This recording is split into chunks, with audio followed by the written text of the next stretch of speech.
They don't leave because they don't care. They don't step back because you mean nothing. They step back because space is their shield, their oxygen, their survival tool. To you, silence feels like rejection. To them, silence feels like safety. This is the paradox of the avoidant. They crave love, but when love gets too close, their body sounds the alarm. And instead of reaching for connection, they reach for distance. Not because they want to hurt you, but because distance has always been the one thing that kept them alive. Imagine a child who grows up in an environment where love felt unpredictable, where affection was given, but also taken away, where closeness sometimes meant warmth, but other times danger. That child learns something powerful. Closeness cannot be trusted. So they adapt. They armor themselves. And their armor is space. Not physical distance alone, but emotional space, mental space, the space of silence, withdrawal, and control. They learn to survive, not by running toward comfort, but by running away from it. Here's the truth we often miss. The avoidant doesn't avoid because they hate love. They avoid because love feels overwhelming, because the nervous system inside them is wired to treat intimacy like a fire alarm that never stops ringing. When you text them and they leave it unread, that's not just avoidance. That's their body saying, too much, too fast, I need air, when they suddenly become distant. After a perfect day together, that's not them changing their mind about you. That's their survival kicking in, their system pulling the emergency brake. Think of it like this. If someone has lived most of their life underwater, learning to hold their breath, then suddenly you drag them to the surface and tell them to breathe. It feels unnatural. It feels unsafe. Closeness feels like suffocation to someone who was raised on distance. So they reach for what feels familiar. They step back. They create space. To you, that space feels like punishment. To them, that space feels like the only way to keep breathing. This is why avoidants often confuse partners. They can adore you deeply, laugh with you, build memories with you, and yet still disappear for days. They can hold you in one moment and then turn cold the next. Not because their love was fake, not because they don't want you, but because their body has been programmed to believe that closeness is dangerous. And when danger is near, space is the only cure. Let's be clear.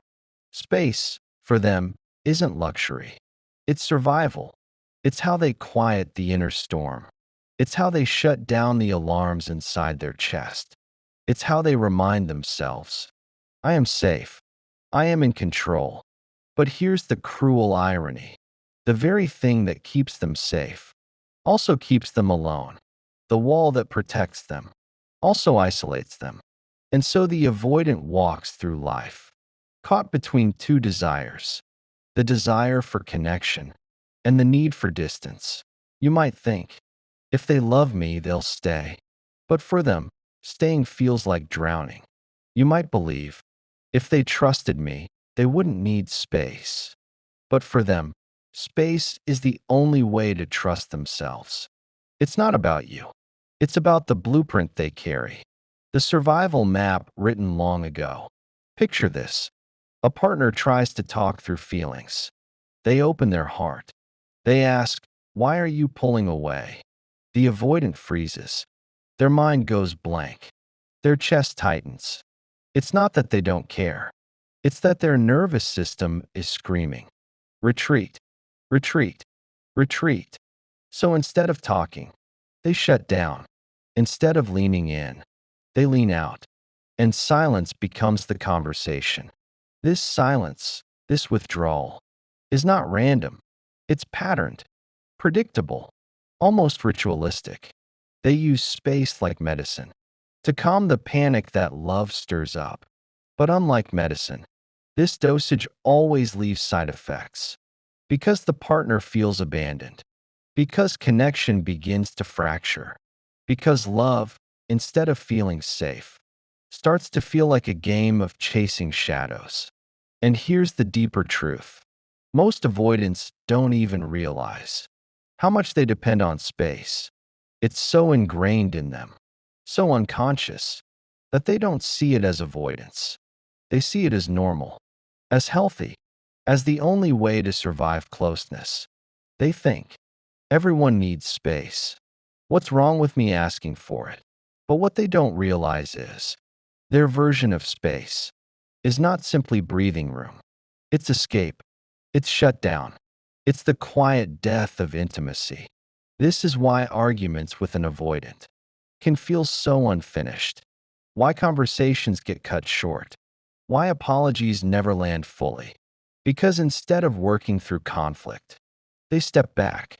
Instead of staying in discomfort, they disappear into distance. And for a moment, it works. Their panic settles. Their heartbeat slows. They can finally breathe again. But relief doesn't last forever, because every time they retreat, they lose a piece of connection. Every time they choose silence, they build another layer of loneliness. This is the tragedy of the avoidance survival tool. The very thing that keeps them safe in the moment is the very thing that erodes love in the long run. Space quiets the alarms, but it also kills intimacy. Distance eases the panic, but it also deepens the emptiness. They survive, but they don't thrive. And until they learn this, they will keep repeating the cycle, pulling close, then pulling away, again and again. But here's what matters. Their need for space is not proof that they don't love. It's proof that love scares them. And when love scares you, space becomes your only medicine, your only weapon, your only shield. So the next time you wonder, why do they always step back? Remember, you're not watching rejection. You're watching survival. Because for the avoidant, space is not distance. It's air. And without it, they don't believe they can survive. But survival has a hidden cost. Because the air they breathe in silence doesn't fill them. It empties them. The quiet that feels safe at first slowly turns into a cage. And no matter how far they step back, they can't escape the truth. Distance may protect them, but it also starves them. Here's what makes this cycle so cruel. The avoidant doesn't just long for space.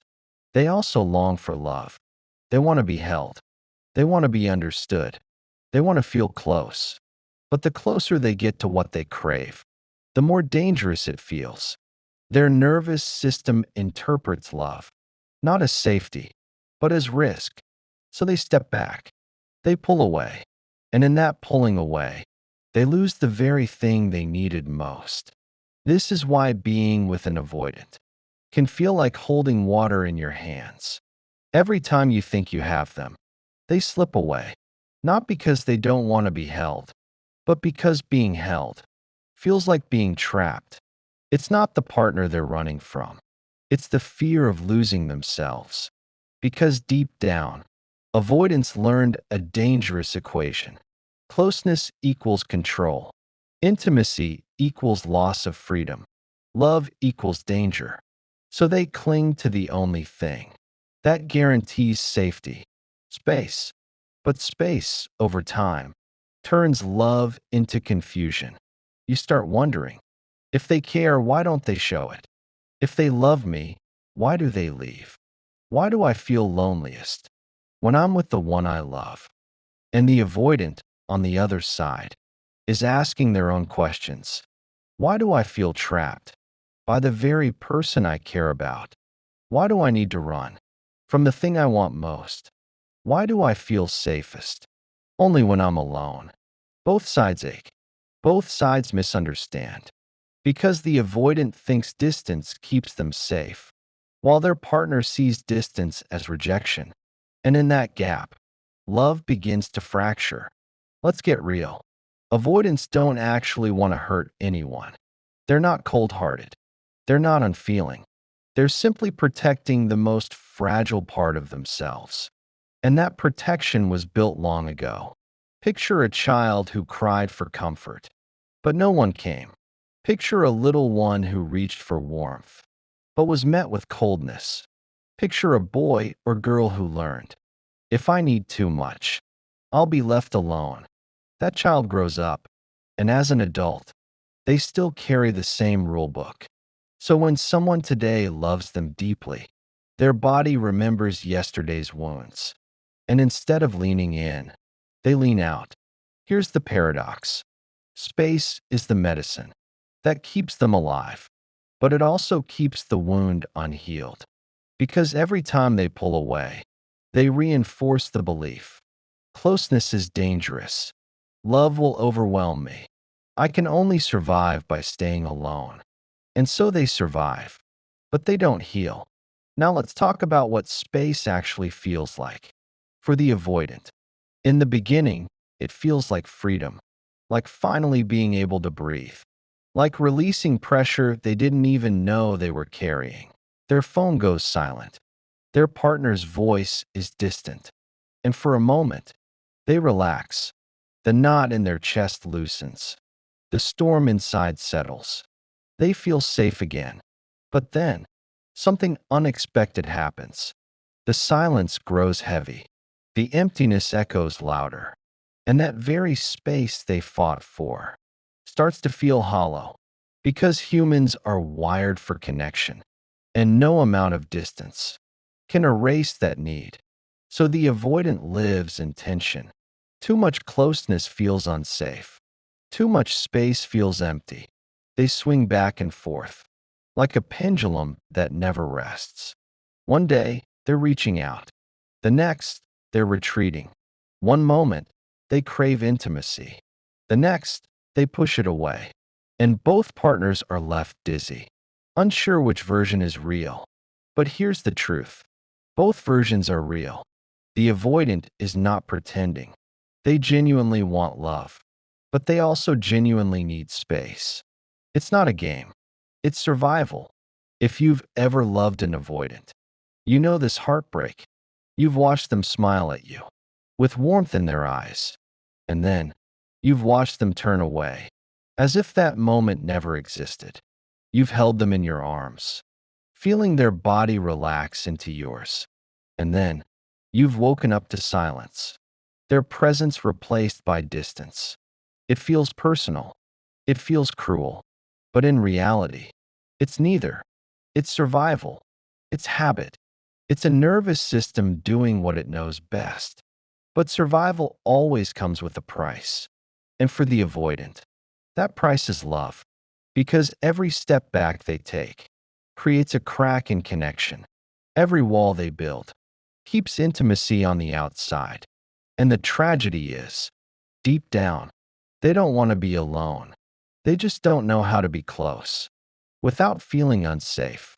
So they choose space again and again, not because it brings peace, but because it brings relief, temporary relief, a fragile calm, a silence that never lasts. And when that silence breaks, when the emptiness becomes unbearable, they may return. They may reach out again. They may step back into connection, but only until the alarm rings once more. Only until love feels too close again. Only until survival demands another retreat. This is the cycle of the avoidant.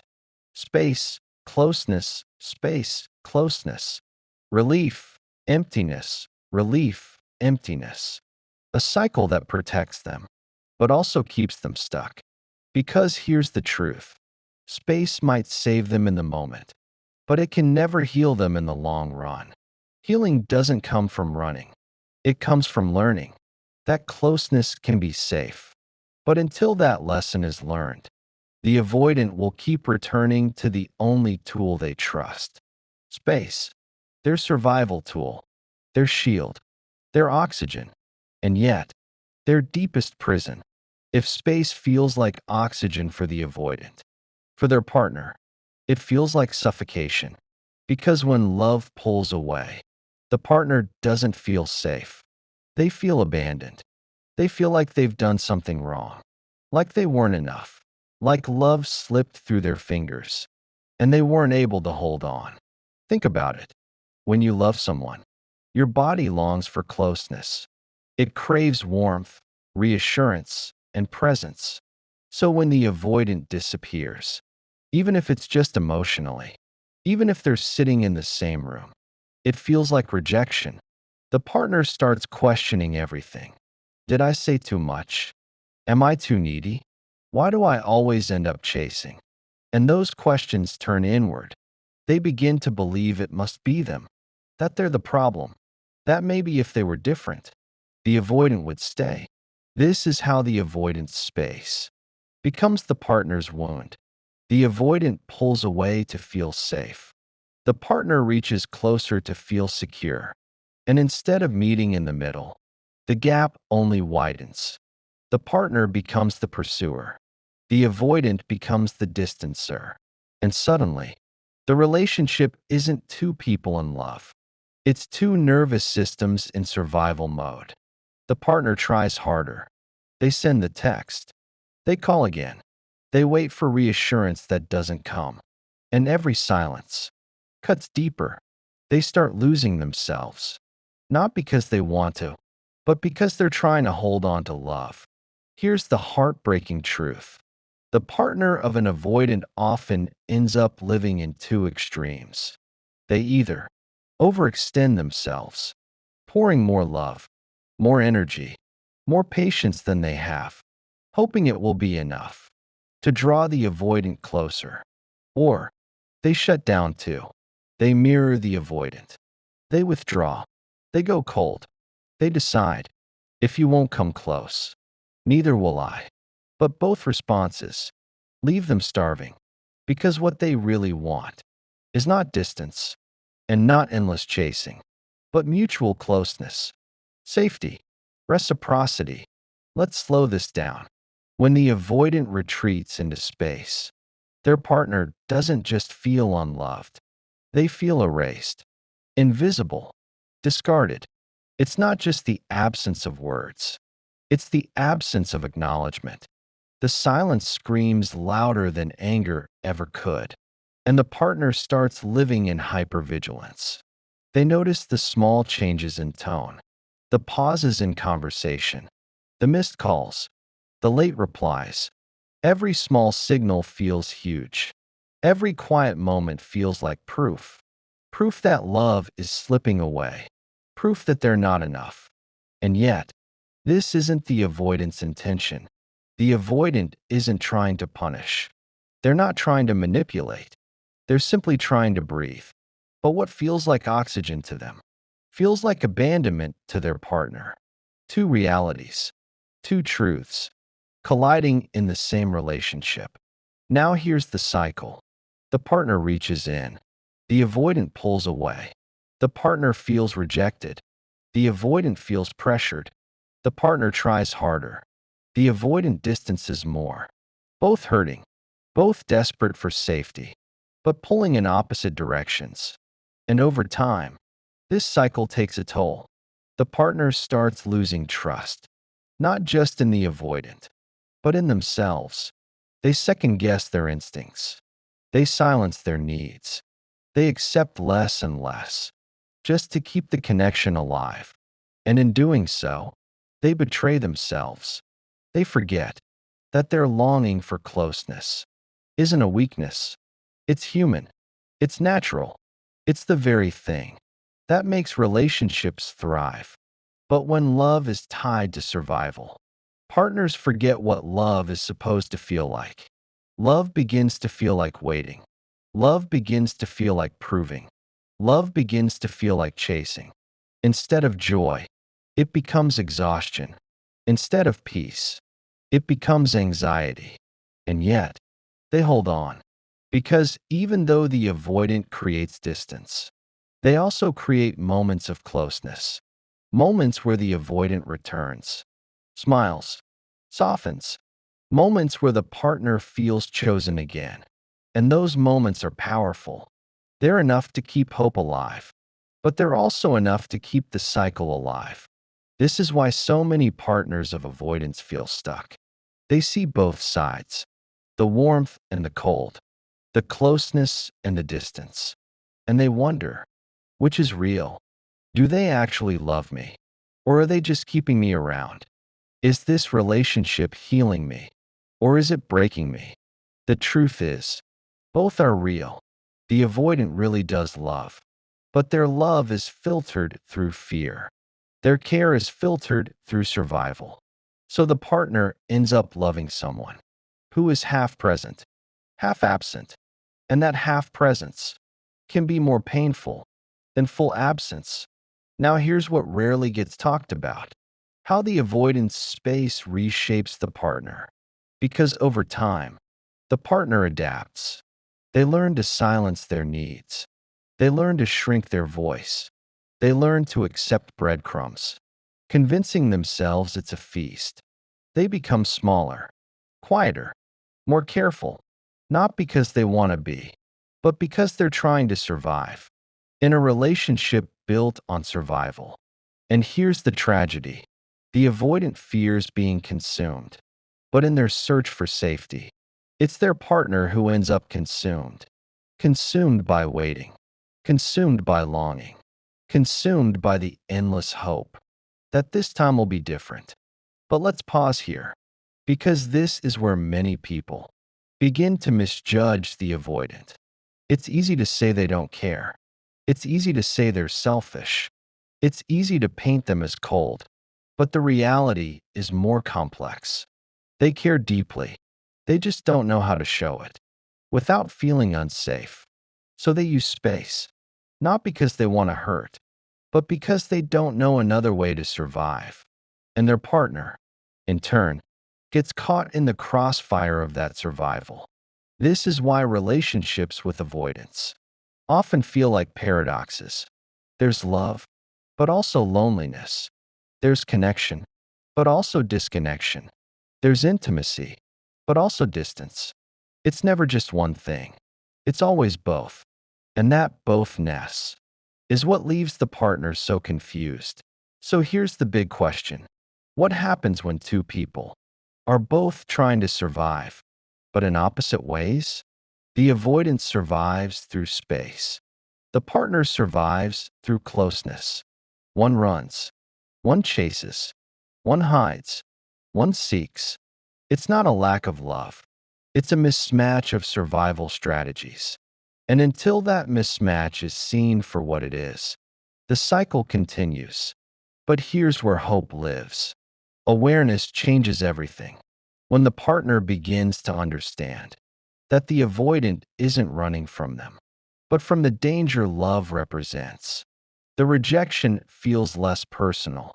And when the avoidant begins to realize that their partner's longing for closeness isn't a threat, but a lifeline, space stops being the only option, because survival may keep two people alive. But awareness? Awareness makes healing possible. At first, space feels like safety. It feels like control. It feels like the pressure has lifted, the walls have been restored, and the world is back within reach. But here's the part most avoidants don't realize right away: the very space that protects them also starves them.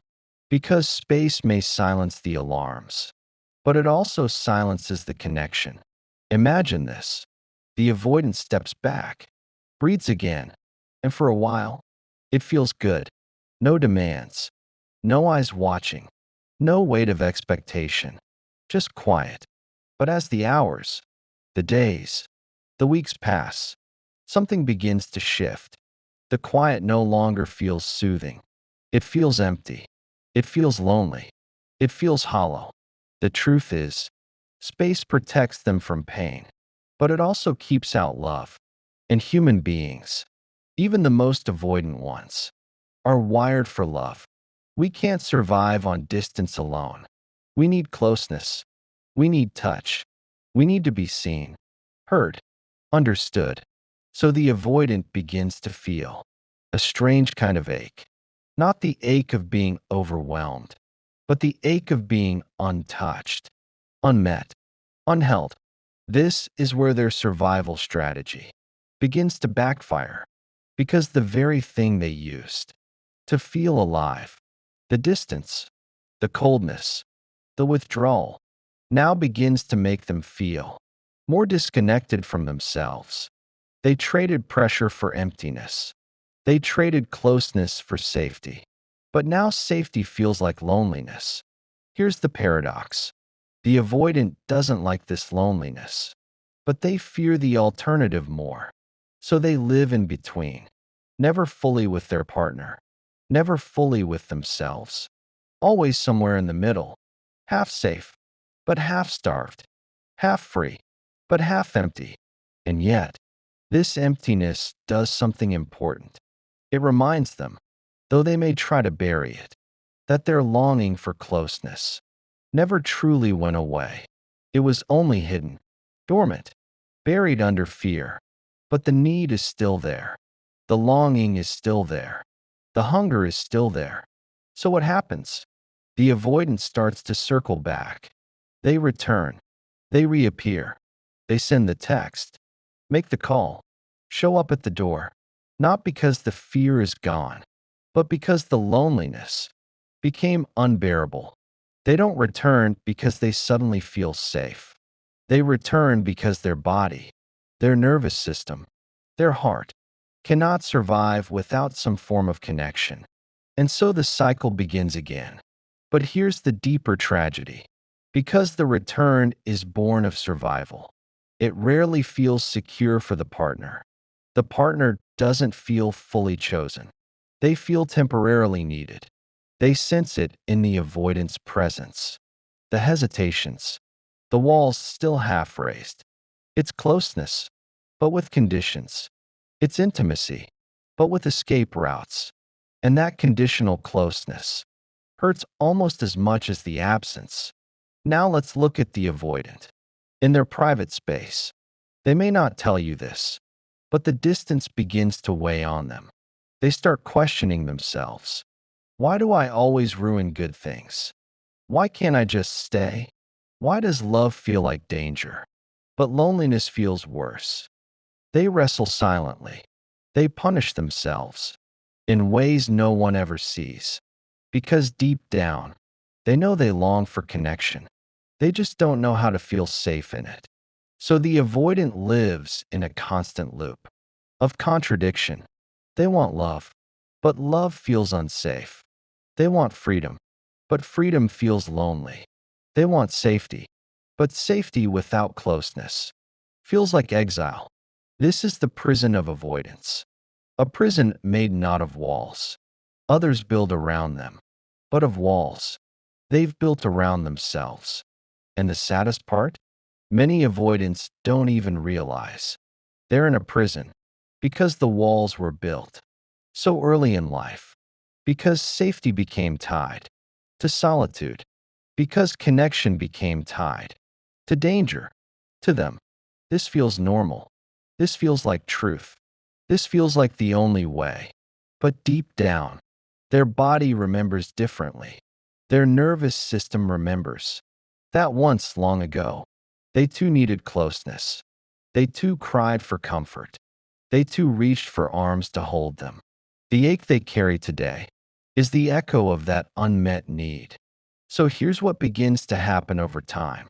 The survival strategy stops working because survival was never meant to be a life.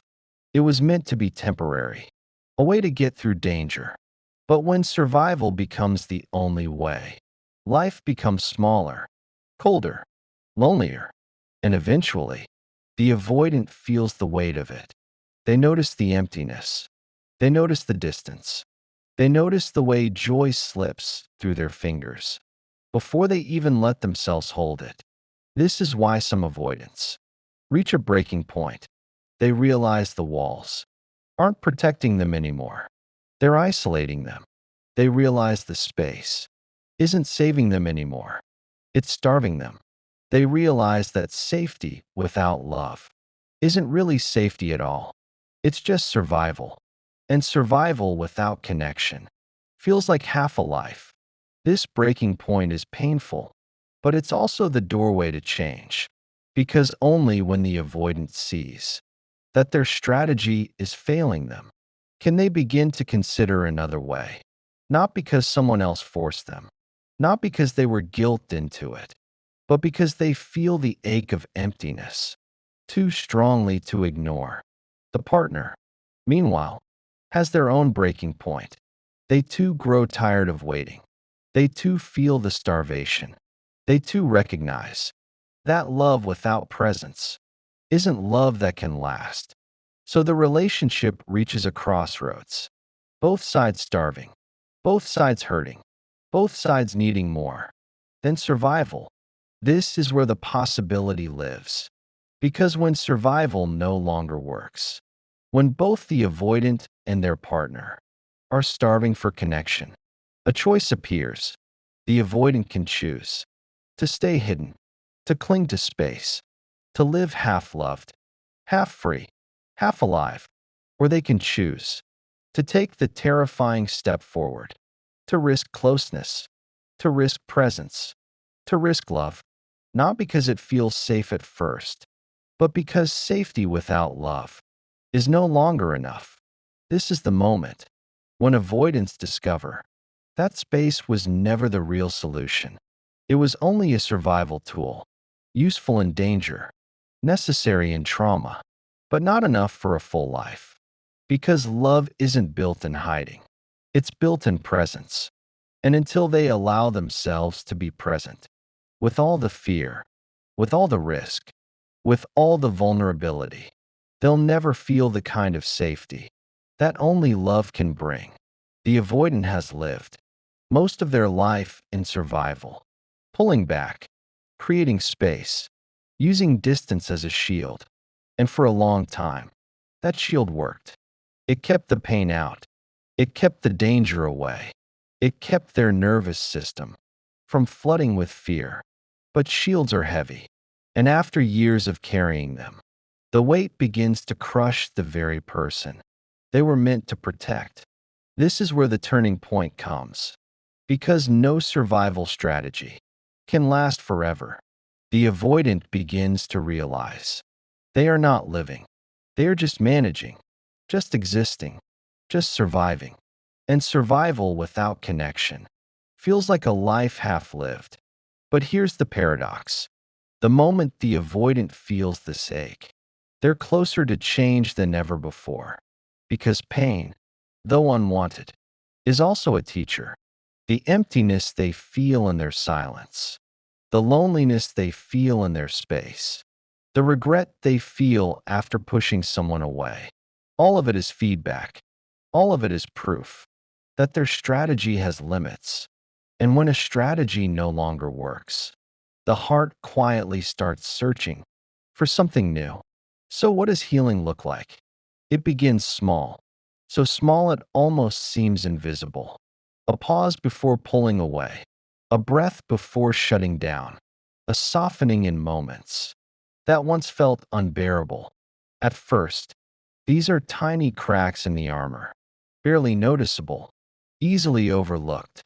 But over time, they become openings, spaces where love can enter, spaces where connection can stay. The avoidant learns, not all at once, but slowly, painfully, bravely, that space is not the only safety. Sometimes safety is found in leaning in staying, in breathing through the fear, in discovering that closeness doesn't always crush them. Sometimes it heals them. But here's the truth. Healing isn't quick. It isn't clean. It isn't easy. The avoidant will stumble. They will retreat. They will push away again. But each time they return, each time they risk a little more closeness, they teach their body a new truth. That love doesn't have to mean danger. That connection doesn't always end in loss. That safety can exist, even when someone else is near. And what about the partner?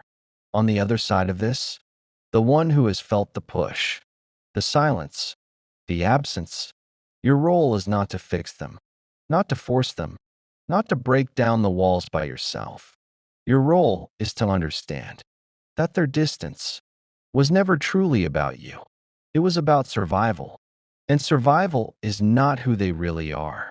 It's just who they became when love first felt unsafe. This doesn't mean you accept mistreatment. It doesn't mean you wait forever. But it does mean you see the truth clearly, that the avoidant isn't cold. They're scared. They're not heartless. They're wounded. They don't want distance. They've been conditioned to believe distance is the only way to survive. And when you see that clearly, you realize something powerful. Love can't heal them alone, but love can be the invitation they didn't know they needed. The invitation to stay, to try again, to risk presence, even when fear screams for distance. So what's the takeaway? Avoidants use space because once upon a time, it was the only tool they had. But space is not safety forever. Space becomes loneliness. Loneliness becomes pain. And pain becomes the spark that pushes them toward change. And here's the hope. Healing is possible, not through pressure, not through force, but through the slow, steady practice of staying when every part of them wants to run. If you've ever loved an avoidant, you know this truth. Their silence hurts. Their distance confuses. Their walls leave you aching. But you also know, if you've seen the cracks, the soft moments, the times they return, that behind the fear is someone who longs for love just as deeply as you. They may not know how to show it. They may not yet know how to stay, but the longing is there. And sometimes that longing is enough to begin the journey back. So if you are the partner, hear this. Their behavior isn't proof that you are unlovable. It's proof that they are terrified of love. And if you are the avoidant, hear this. You are not broken. You are not incapable. You are not doomed to be alone. You are human, and you learn to survive.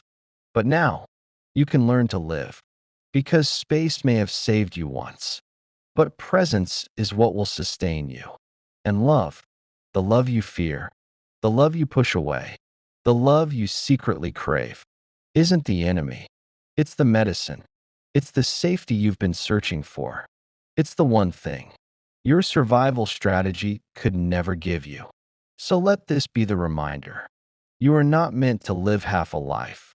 You are not meant to starve in silence. You are not meant to love from behind walls. You are meant for connection. You are meant for closeness. You are meant for love.